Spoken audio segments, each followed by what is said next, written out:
Final question. As students, what can we do to support the process of truth and reconciliation in Canada? And how can we ensure the calls for action? Well, I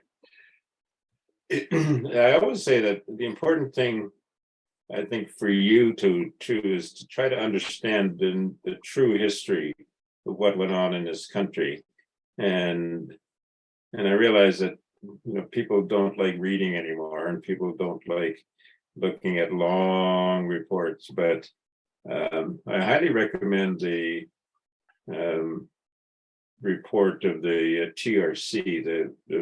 I think it's a 300-page report, but there's lots of photographs in there. But I highly recommend that people inform themselves of what the education system is not yet telling them. And I think that we need to change the way that we educate children in our schools, of course. But I think for the time being, those who are in schools need to inform themselves through access to the information that's online, or access to information that's contained in the Royal Commission on Aboriginal Peoples report, or in the TRC report. Because I think the TRC report is probably the most useful document to help you understand why the relationship that we currently see between Indigenous people and non-Indigenous people is as bad as it is, and why Indigenous people appear to be suffering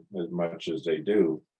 We look at the fact that Indigenous people represent the highest population of people in jail and in the child welfare system.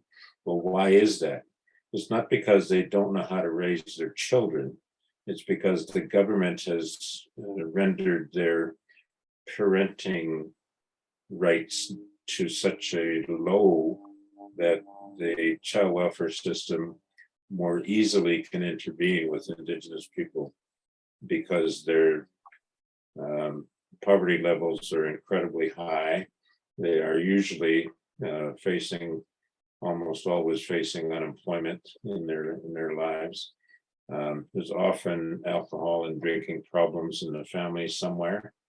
There's domestic violence in place, partly because of the trauma that many survivors from residential schools are living with, and that trauma was passed along.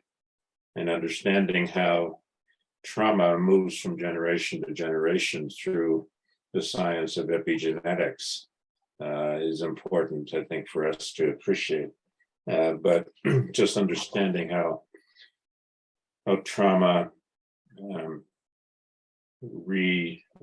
recreates new trauma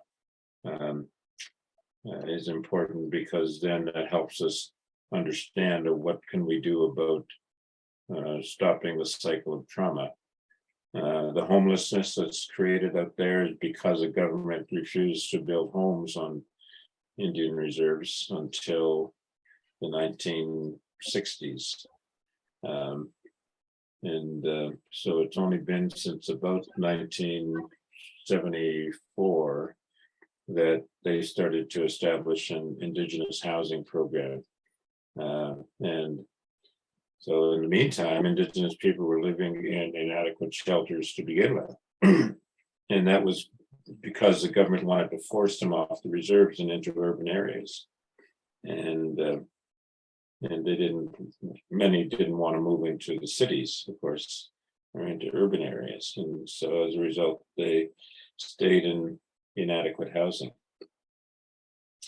There's many, and I can tell you right now that there are many Indigenous people who go to university and graduate and want to go back and work in their community as teachers, as social workers, as lawyers, as doctors, but they can't, because there's no housing for them, and they can't get the banks to fund a mortgage, because the banks don't know how to do mortgages on Indian reserves, and so there's lots of legal issues here that we still have to deal with. So complicated. Your Honor, do you have any last final words for us? Mainly to, first of all, to thank you, from the school division for inviting me to be part of this day, but many of my comments are for Maya and Rowan. I need you to understand just how important you are to the process. I was the main writer of the TRC report when we finished it, and I wrote this because I was thinking of you. I was thinking of all children who were coming, because I knew that we were going to have to give you the ammunition that you needed to be able to talk about the things that you needed to talk about, so that you would not be treated, and you could respond to anybody who treats you in the way that I was treated, and that those who were in my generation and the generations ahead of me were treated.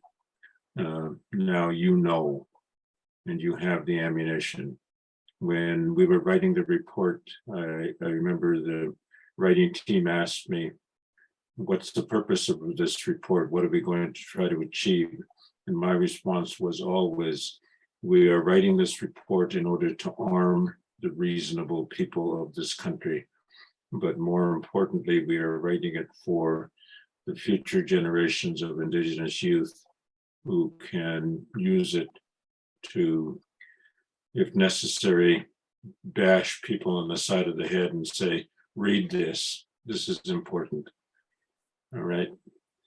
And Maya, I love your beadwork. All right. Thank you all. And thank you for inviting me to be part of this, because I was, as I may have told you, I don't know if it was conveyed to you or not, but I'm just recovering from COVID. And it's been, this is my second time with COVID, and it's always a period of recovery that is not easy to get through. But anyway, it's going to be a long haul for all of us in many different ways, but I will look forward to the changes, and I know that there are already changes underway. You've got some great leadership within your community already, and I think you have some good examples to follow, Maya and Rowan.